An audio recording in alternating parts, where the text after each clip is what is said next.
Mafia ने इस आदमी के साथ धोखा करके इसको जेल भिजवा दिया, जहां वो अपने खतरनाक आदमियों से इसको जान से मरवाने की कोशिश में लगा था। मगर उसको जरा सा भी अंदाजा नहीं था कि सभी कैदियों को खत्म करके ये आदमी एक राक्षस बन जाएगा और अपनी हालत का बदला लेने के लिए बाहर आकर उसकी गैंग को किसी लायक नहीं छोड़ेगा। असल में ये सब कैन नाम के क्रिमिनल से शुरू हुआ, जिसको आज पुलिस वाले उसकी मां से आखिरी बार मिलवाने के लिए एक हॉस्पिटल में जाते हैं, जहां उसकी मां अपनी आखिरी सांस ले रही थी। पर किस्मत खराब होने की वजह से कैन के पहुंचने से पहले ही उसकी मां इस दुनिया को छोड़ देती है, जो जानकर कैन पूरी तरह से टूट गया। खैर अभी कैन पुलिस ऑफिसर से परमिशन लेकर अपनी मां की डेड बॉडी को आखिरी बार देखने के लिए मुर्दाघर में जाता है, जहां अपनी मां को ऐसी हालत में देखकर उसकी आंखों से आंसू आने लगे थे। पर तभी पुलिस वाले भी आकर उसको अपने साथ ले जाने लगते हैं। लेकिन कैन अभी जेल में नहीं जाना चाहता था, इसलिए अभी वो लिफ्ट में जाते ही पुलिस वालों पर अचानक से हमला कर देता है और सभी पुलिस ऑफिसर्स को पूरी तरह से मारने के बाद लिफ्ट के नीचे आती हॉस्पिटल के बैक डोर से भाग जाता है। वहां से कुछ दिन बाद वो अपने हुलिये को सही करके एक बार के बाहर पहुंच गया था, जहां शुरू में तो उसके हुलिये को देखकर बाउंसर्स उसको अंदर जाने से रोकते हैं, लेकिन तब कैन गुस्से में दोनों को बहुत बुरी तरह से मारता है और फिर बाद में बार के अंदर बेस नाम की एक बारटेंडर के पास चला गया, जहां वो अपने आप को एक गैंग का मेंबर बताते हुए उससे एक बड़ी ग्लास बियर मांगता है और फिर बियर को पीते हुए पीछे बैठे कुछ गैंग मेंबर्स की बातें सुनने लगता है। तब उनकी बातों से कैन को पता चला था कि असल में वो गैंग वाले काफी ज्यादा डरे हुए थे, क्योंकि कुछ दिनों पहले अचानक से उनका अकाउंटेंट गायब हो गया था और उनकी एक दूसरी गैंग मेंबर रूक को किसी ने ट्यून नाम के गैंग मेंबर के सामने जान से मार दिया था। तब वहां मौजूद सब ट्यून से जानना चाहते थे कि उस रात में क्या हुआ था। इसलिए ट्यून सबको बताता है कि उस रात वो लोग अपने रोज के ड्रग्स और वसूली के धंधे को कर रहे थे, जिसके बाद एक खाली जगह के पास आने पर वो पैसे गिनने लगे। लेकिन तभी उनसे थोड़ा सा दूर एक अजीब सा आदमी आकर उन्हें अजीब तरह से देखने लगा, जिसको देखकर रूक उसके पास गया और ट्यून एक दूसरे कस्टमर को ड्रग्स बेचने लगा। काफी देर लगातार पूछने के बाद भी वो आदमी रूक को कोई जवाब नहीं दे रहा था, इसलिए रूक ने उस पर अटैक करने की कोशिश की, मगर वो आदमी रूक को बुरी तरह से मारते हुए खत्म कर देता है। इसके बाद जैसे ही ट्यून की नजर उस आदमी पर पड़ी, वैसे ही वो वहां से भाग गया।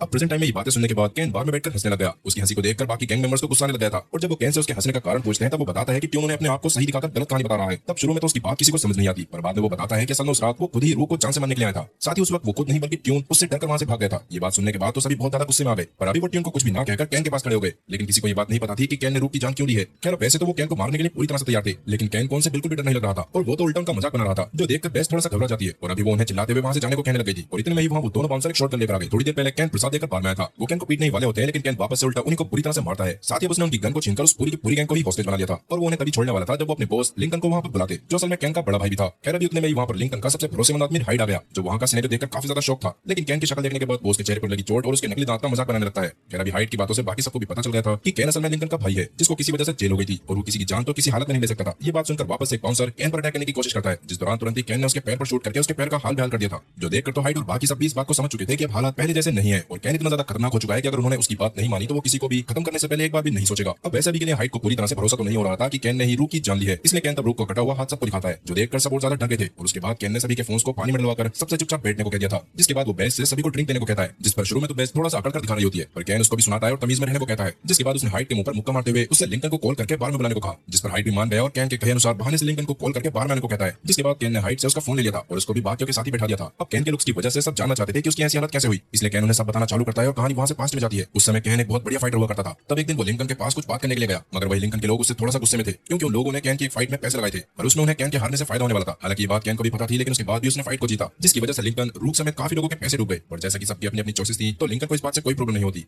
खैर अभी के लिए कैन लिंकन से एक मदद मांगने के लिए गया था, जिसके बारे में वो लिंकन को बताते हुए कुछ पैसे मांगता है। असल में उसको शैली नाम के एक आदमी से एक जिम मिल रही थी, जिसको खरीदकर वो वहां बॉक्सिंग सीखना चाहता था, मगर लिंकन उसको पैसे देने से मना कर देता है, क्योंकि बेशक से वो एक बड़ा माफिया था, लेकिन उसका एक उसूल था कि वो कभी अपने घर में किसी को पैसे नहीं देता था, क्योंकि अगर बाद में वो लोग उसके पैसे वापस नहीं कर पाते तो ऐसे में उसको घाटा होता और घर वालों की इन्वॉल्वमेंट होने की वजह से वो उन्हें कुछ कह भी नहीं सकता था। खैर ये बात सुनकर गुस्से में कैन वहां से जाने लगा और तब लिंकन उसको रोकते हुए बताता है कि अगर वो उसकी गैंग के लिए काम करे तो वो उसको पैसे दे सकता है। इस पर शुरू में तो कैन ने उसको कोई भी लीगल काम करने से मना कर दिया था, लेकिन तब लिंकन उसको कहता है कि असल में वो काम काफी ज्यादा सिंपल है, जिसकी डिटेल्स उसको हाइट से मिल जाएगी। फिर हाइट से मिलने पर उसको पता चलता है कि अभी थोड़ी देर में बस एक औरत उसके ऑफिस से एक पार्सल लेकर जाएगी, जिसके बाद कैन को बस उसका पीछे करना है और उसके घर के पास जाने पर उससे बस उस पार्सल को छीनकर वापस से हाइड के ऑफिस में ले आना है। ये काम सच में काफी ज्यादा आसान है, इसलिए वो जानने की कोशिश भी करता है कि उस पार्सल में क्या है, मगर हाइड ने उसको इसके बारे में कुछ न बताते हुए उससे काम खत्म करने को कहा। पर इसके बाद जब कैन उस औरत से उस पार्सल को लेकर वापस आ रहा होता है, तब वो औरत भी भागते हुए उसका पीछा करना चालू कर देती है, जिस दौरान एक तेज रफ्तार गाड़ी से टकराने की वजह से उसकी मौके पर ही मौत हो गई थी, जो देखकर तो कैन के भी पूरी तरह से होश उड़ जाते हैं और तभी उसको दो पुलिस वाले आकर पकड़ लेते हैं। अब कैन के ऊपर लगभग मर्डर के चार्जेस लगाए गए थे, क्योंकि अगर वो पार्सल छीनकर नहीं भागता तो वो औरत उसके पीछे आकर अपनी जान नहीं गवाती। तब पुलिस स्टेशन में मौजूद ऑफिसर सैम इस बात को समझ गया था कि असल में ये सब कैन से लिंकन ने करवाया था, इसलिए वो कैन को बचाने का एक और मौका देता है, जिसके बदले में बस उसको लिंकन के खिलाफ गवाही देनी थी कि उसने ही कैन से ऐसा करने को कहा था। मगर अभी कैन इसके लिए साफ होना कर देता है, तब सैम उसको लिंकन के बारे में एक और बहुत बड़ी बात बताता है कि असल में लिंकन ने जानबूझकर उस औरत से उस पार्सल को लाने को कहा था, ताकि बाद में वो उसे ब्लैकमेल करके उससे और ज्यादा पैसे ले सके। दरअसल उस औरत ने उससे पैसे लिए थे, जिसके बदले में जब तक वो उसके पैसे नहीं लौटा देती थी तब तक उसको लिंकन के लिए ड्रग डिलीवरी का काम करना था। और आज जब उसके पार्सल को लेकर वो जा रही थी तो जानबूझकर लिंकन ने कैन से उस पार्सल को चुराने को कहा, जिसके बाद लिंकन उस औरत के सामने ऐसा दिखाता है कि उस औरत की गलती की वजह से ही उस पार्सल की चोरी हुई है और उसके बाद वो उससे इस पार्सल की भरपाई करने को कहता, जिससे अल्टीमेटली उसके पास और ज्यादा पैसे आते थे और उसने इसी तरह से लगभग 150 से ज्यादा परिवारों को बर्बाद कर दिया था।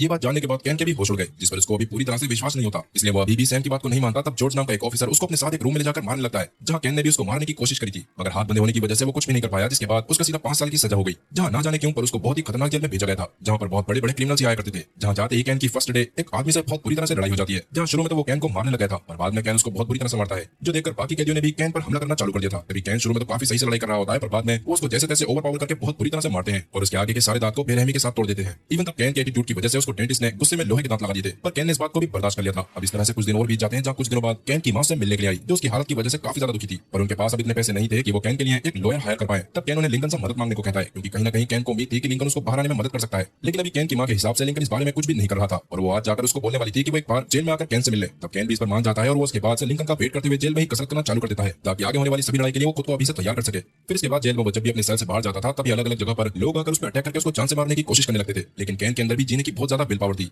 इसलिए वो हर लड़ाई में सामने वाले का बहुत बुरा हाल करता था, जिस दौरान उसको भी बहुत बुरी तरह से चोट लगी थी। एक बार तो उसके चेहरे को गर्म तेजाब से जला दिया गया था और काफी बार उसको स्टेप करने की कोशिश भी करी गई थी, लेकिन कैन हर बार आकर और ज्यादा ट्रेनिंग करने लगा था, जिससे हर बार की फाइट में वो अच्छा परफॉर्म करता था। उसने गुस्से में काफी कैदियों तक की जान ले ली थी, और इवन अब तो वो पुलिस वालों को भी बहुत बुरी तरह से मारता था, जिसकी वजह से पुलिस वाले भी बड़ी मुश्किल से उसको काबू कर पाते थे, जिसकी वजह से उसकी सजा को और ज्यादा बढ़ा दिया गया। साथ ही अब उसको सॉलिटरी कंफाइनमेंट में रखा गया था। वहां पर भी कैन बस लगातार वर्कआउट करता था, जिसके बाद जब बाहर आने पर उसकी इस बार एक कैदी से फाइट होती है, तो इस बार उसको बहुत बुरी तरह से पीटने के बाद कैन उससे जानने की कोशिश करता है कि सब उसको मारने के पीछे क्यों लगे रहते हैं, और तब सच जानने के बाद तो कैन के पूरी तरह से होश उड़ गए, क्योंकि असल में आज तक कैन के ऊपर जेल में जितने भी हमले हुए थे वो सब उसके बड़े भाई लिंकन ने उसको जान से मारने के लिए करवाए थे, क्योंकि उसको डर था कि कहीं कैन पुलिस वालों को उसके बारे में सारी इन्फॉर्मेशन ना दे दे। ये जानकर तो कैन को लिंकन से नफरत हो गई, और अगली बार जब उससे उसकी मां मिलने के लिए आती है तो कैन उसको इस बारे में बताना चाहता था, लेकिन वो उन्हें ये बता पाता उससे पहले ही उसकी मां उसे ये बता देती है कि असल में उसको कैंसर हो गया है, जिसकी कीमोथेरेपी जल्दी ही चालू होने वाली थी, जिसका सारा पैसा लिंकन अपनी मर्जी से दे रहा था, और दर्द की वजह से वो सही होने तक कैन से मिलने की वजह से नहीं आ सकती थी। अब ये बात जानने के बाद कैन को बहुत ज्यादा बुरा लगता है, लेकिन जैसा कि अभी लिंकन उसकी मां का इलाज करवा रहा था, इसलिए अभी वो लिंकन की सच्चाई के बारे में अपनी मां से कुछ भी नहीं कहता और वापस से जेल में चला जाता है। जेल में से वो फिर सीधा 7 साल बाद भागा था। खैर प्रेजेंट टाइम में वो हाइट से जानना चाहता था कि उसके भाई ने सब क्यों करा, लेकिन हाइट के हिसाब से तो उसको इस बारे में कुछ पता ही नहीं था। लेकिन कैन इस बात को जानता था कि सच में लिंकन हाइट पर ही सबसे ज्यादा भरोसा करता है, इसलिए वो हाइट को घुटने पर बिठाने के बाद उसको शूट करने की धमकी देता है, मगर उतने में ही वहां पर लिंकन अपने कुछ साथियों के साथ आ गया। तब वो कैन को वहां पर देखकर पूरी तरह से शॉक हो जाता है, मगर कैन तो उसको वहां देखकर काफी ज्यादा खुश था। इसने सबसे पहले तो वो उसके साथियों से उनके हथियार और फोन साइड में रखने को कहता है, जो ना चाहते हुए भी लिंकन ने साइड में रख दिए थे, पर कैन को अभी भी शक था कि लिंकन के पास कोई हथियार हो सकता है, इसलिए वो लिंकन से पैंट उतारकर शर्ट ऊपर करने को कहता है, जो अभी लिंकन को करना पड़ गया था। तब शुरू में तो लिंकन बार बार लगातार कैन को वापस से अपनी बातों में फंसाने की कोशिश कर रहा था कि उसने उसको जान से मरवाने की कोशिश नहीं करी है, और इस बार कैन उसकी बातों में नहीं आने वाला था, और फाइनली लिंकन को उसके सामने कन्फेस करना पड़ता है कि उसने ही कैन को मरवाने की कोशिश करी थी, क्योंकि जॉर्ज असल में उसका ही आदमी था और उसने लिंकन को बताया था कि कैन उसके बारे में पुलिस वालों को धीरे धीरे सब बता रहा है। अब ये बात सुनकर तो कैन थोड़ा सा शॉक हो गया, और वो लिंकन को सारी बात बताता है कि उसने कभी पुलिस वालों को उसके बारे में कुछ भी नहीं बताया। तब लिंकन उससे फोन मांगकर जॉर्ज को कॉल करने की कोशिश करता है, लेकिन कैन के हिसाब से जॉर्ज तो अभी किसी का फोन उठाने के लायक नहीं था। असल में इसी हफ्ते में वो जॉर्ज से मिलने के लिए एक बार में चला गया था, जहां जॉर्ज अब काम किया करता था, क्योंकि उसके लिंकन के लिए काम करने वाली बात सामने आने की वजह से उसको जॉब से निकाल दिया गया था। खैर तब कैन को देखकर जॉर्ज शुरू में तो काफी ज्यादा शौक होता है, पर बाद में वो खुद ही उसको जान से मारने के लिए तैयार हो गया था, क्योंकि वो जानता था कि कैन ही उसको जान से मारने के लिए ही आया है।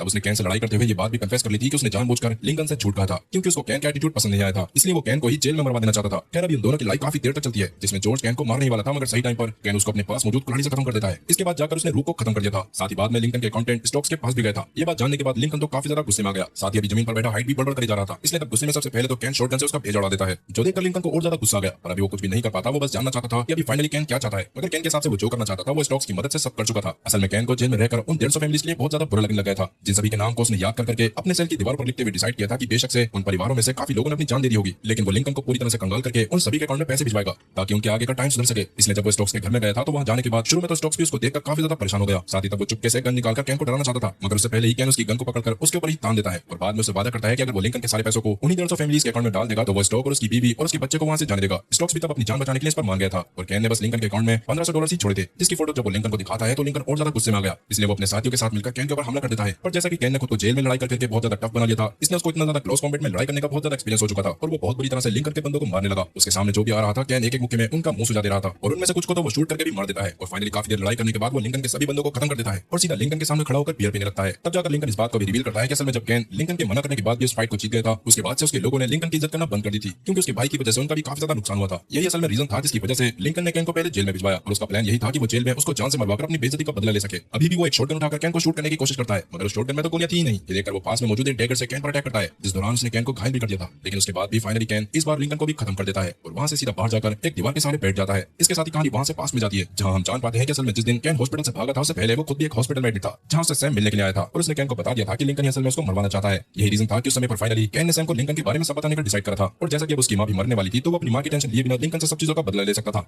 अब आपको क्या लगता है कि लिंकन ने कैन के साथ जो कुछ भी किया उसने कैन को लिंकन को माफ कर देना चाहिए, या उसने जो भी किया था सही किया? अपना जवाब कमेंट सेक्शन में जरूर बताना। खैर इसी के साथ ये कहानी भी यहीं पर खत्म होती है। तो दोस्तों ये कहानी आपको कैसी लगी हमें कमेंट करके जरूर बताएं। साथ ही वीडियो को लाइक करें और चैनल को सब्सक्राइब करना ना भूलें। मिलते हैं अगली वीडियो में, तब तक के लिए गुड बाय।